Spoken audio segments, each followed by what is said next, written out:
येन ज्ञात्रं नयनेन वक्त्रं न्यायेन राज्यं लवणेन भोज्यं धर्मेण हीनं खलु जीवितं चैन राजते चंद्रमासा बिना निशा।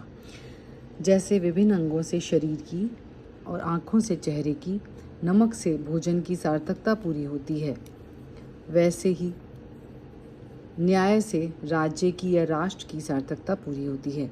जैसे हमारे भोजन के लिए नमक महत्वपूर्ण है, उसी तरह से किसी भी राष्ट्र के लिए न्यायपालिका उतनी ही महत्वपूर्ण है।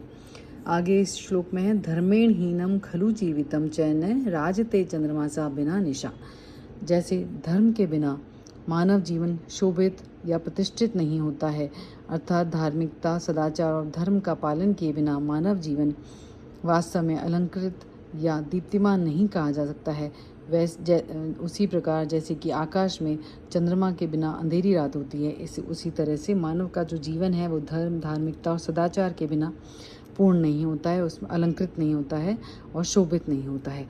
तो इस श्लोक का मतलब है कि जैसे कि हमारे जो शरीर है वो हमारे जो अंग हैं उनसे शरीर की सार्थकता होती है, हमारे जो नयन हैं, आँखें हैं, उनसे चेहरे की सार्थकता होती है। नमक से भोजन में स्वाद आता है, नमक के बिना भोजन अधूरा रहता है, पूरा नहीं होता है।